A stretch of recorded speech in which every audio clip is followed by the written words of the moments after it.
घर का सारा काम ख़त्म हो गया है।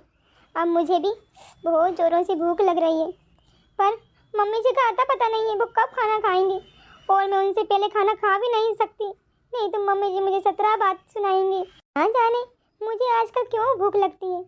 शायद प्रेग्नेंट होने के कारण मुझे बार बार भूख लगती है। क्या करूँ मैं? एक काम कर दो, मैं मम्मी जी से पूछ आती हूँ खाना खाने की, वो खा रहे कि नहीं खा रहे, नहीं तो फिर मैं खा लूँगी। मम्मी जी। हे भगवान, आ गई कलमोही, सुख से लड्डू भी नहीं खाने देती। हाँ क्या है? वो मम्मी जी मैं ये कहने आई थी कि खाना लगा दूँ, बहुत देर हो गई है और फिर मुझे भी बहुत ज़ोर से भूख लग रही है। हाँ अभी नहीं, थोड़ी देर बाद से लगा देना, मुझे भी भूख नहीं है। तो फिर मम्मी जी मैं अपने लिए रोटी बना लूँ, मुझे बहुत ज़ोर से भूख लग रही है। लो भाई खाना खा लूँ। अरे पहले जाके छत से कपड़े उतार ला, सारे कपड़े धूप में से खराब हो जाएंगे। अरे खाना कहीं भागा नहीं जा रहा है, थोड़ी देर भूखी रह जाएगी तो कहीं मर नहीं जाएगी भूख से। जी मम्मी जी। खाना खा लो, खाना खा लो। अरे जब देखो जब खाना खा लो। मेरा लड्डू झल्ली से खा लेती हूँ, नहीं तो डबल से आ जाएगी। छत से कपड़े निकाल नहीं मैं, आप झल्ली से खाना खा लेती हूँ, बहुत जोर से भूख लग रही है। मेरे बच्चे को भी तो भूख लगती होगी। हे भगवान, घोर कलयुग घोर। सास ने तो खाना खाया ही नहीं, बहू पहले ही खाने बैठ गई। वो मम्मी जी मुझे भूख। हाँ मत बता, पता है मुझे कि तुझे बहुत जोरों से भूख लग रही है। चल तू अपनी थाली रख खाने की, पहले मेरी खाने की थाली लगा, फिर खूब खा लेना बाद में। जी मम्मी जी। मेरा पेट दर्द हो रहा, मेरे पेट में दर्द हुआ, मेरे पेट में क्या हो गया? अरे हो गए तेरे शुरू ड्रामे, जाके खाने की थाली लगा के ला मेरे लिए, जोर से भूख लग रही है। सुबह से मैंने कुछ नहीं खाया है, तेरे जैसे थोड़ी किचन में चटर-पटर करती रहती हूँ मैं। हे भगवान, ना जाने इस घर का क्या होने वाला है। मुझे तो इतनी ड्रामाबाज बहू मिली है, कर्म ही फूट गए मेरे तो पूरे। लो मम्मी जी खाना। अरे तूने दही तो लाई नहीं? वो मम्मी जी कल रात को सारा दूध खत्म हो गया था तो दही नहीं जम पाया। हे बहू तू सारा दूध चट कर गई, दही जमाने लायक का दूध भी नहीं छोड़ा। तुझे तो पता है ना कि मैं बिना दही का खाना नहीं खाती। ना मम्मी जी ना, ऐसा मत बोली, मैंने कोई दूध नहीं पिया। कल रात को आपको और पापा जी को तो मैंने एक एक गिल्ला दूध तपा के दिया था, तभी खत्म हो गया था। ज्यादा ड्रामा मत कर, अपनी थाली उठा, खाना खा ले। भुक्कड़ कहीं की, जब तक खाना नहीं खाएगी इसके पेट को शांति नहीं मिलेगी। अरे बाप माँ घर खाने को मिलता था कि नहीं मिलता था कि भूखी उठे हमारे ससुराल में। मम्मी जी मैं अभी खाना नहीं खा रही, मुझे अभी भूख नहीं है। अरे लो बताओ, अरे बहू मैंने ऐसा भी क्या बोल दिया तो तूने खाने की थाली वापस रख दी? तुझे तो बात बात पर बिना मतलब की मिर्ची लगती रहती है।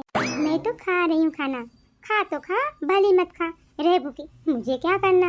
हे भगवान क्या हो रहा है मेरे साथ? मेरा इतना सिर फट रहा, खूब चक्कर आ रहे, पूरा कमरा गोल गोल घूम रहा, मेरा पेट भी दुख रहा।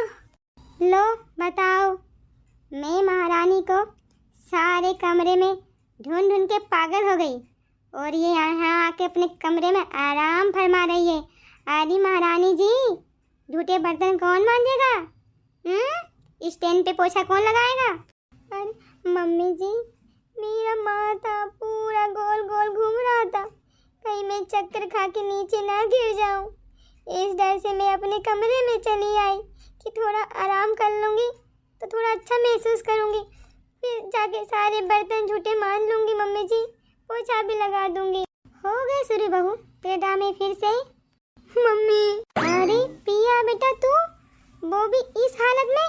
तुझे पता है ना तू प्रेग्नेंट है, तू इस हालत में यहाँ क्यों आई और रो क्यों रही है? मम्मी मुझे नहीं रहना उस ससुराल में। मम्मी मेरी सास मुझे सारा दिन काम करवाती रहती है, सुबह से शाम तक, 2 वक्त चैन से बैठने भी नहीं देती है। बेटा इस हालत में नहीं रोते, तेरे बच्चे पे बुरा असर पड़ेगा। मम्मी तुम्हें तो पता है ना इस हालत में ज़्यादा भूख लगती है, ज़्यादा चीज़ें खाने का मन करता है, और मेरी सास मुझे 2 वक्त की रोटी भी सुख से नहीं खाने देती मम्मी। उसमें ही भुक्कड़ बोलती, मुझे भुखमरी बोलती है कि भूखी उठ के आ गई हमारे घर में। क्या करूं मम्मी? मम्मी मेरी सास माँ खिलाने लायक की नहीं है। उसे ना तो मेरी फिक्र है ना मेरे होने वाले बच्चे की फिक्र है। मम्मी ये बच्चा तो उनके बेटी का ही है ना, और उसकी कोई चिंता नहीं मेरी सास को। मेरी सास औरत के नाम पर कलंक है मम्मी, कलंक है। ऐसी सास भगवान किसी को ना मिले, मेरे दुश्मन को भी ना मिले। बेटी तो सही कह रही है, तूने मेरी आंखें खोल दी। ऐसी सास दुश्मन को भी ना मिले। जैसे तेरी सास तेरे साथ व्यवहार करती है, वैसा सेम व्यवहार मैं अपनी बहू के साथ करती हूँ। मेरी बहू भी 4 महीने की प्रेग्नेंट है, लेकिन मैंने उसको परेशान करने में कोई कसर नहीं छोड़ी। उसको 2 वक्त की रोटी भी मैंने सुख से खाने नहीं दी। उससे घर का सारा काम करवाती और वो खुशी खुशी घर का काम करती रही। उसका पेट भी दुखता रहा, लेकिन उसके पेट दुखने को मैंने ड्रामाबाज ना जाने क्या क्या बोला। बहू मुझे माफ़ कर दे, मुझसे बहुत बड़ी गलती हो गई। यदि आज मेरी बेटी के साथ में ऐसा ना होता तो मेरी आंखें नहीं खुलती। बेटी का दुख मुझे तुरंत समझ में आ गया, लेकिन बहू का दुख समझ में नहीं आया। मुझे माफ़ कर दे बहू, मुझे माफ़ कर दे। कोई बात नहीं माँ जी, आपको अपनी गलती का एहसास हुआ और मुझे इससे बढ़ के कुछ नहीं चाहिए। आप मेरी माँ समान हो और माँ ने कुछ बोल दिया तो उसमें क्या बुरा मानना। चलो ठीक है, सास बहू के बीच में सब कुछ ठीक ठाक हो गया।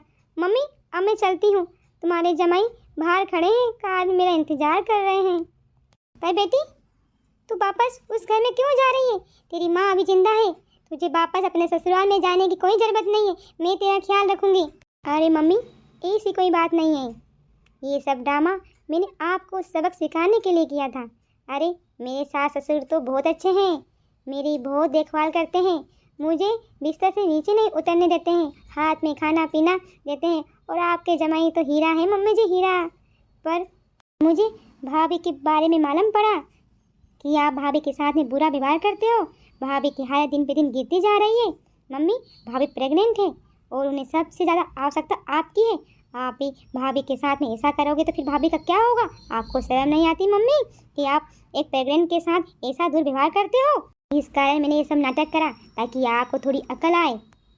मम्मी मैं जा रही हूँ और भाभी का आप ख्याल रखो, उन्हें अपनी बेटी मानो और बेटी की तरह उनका ख्याल रखो।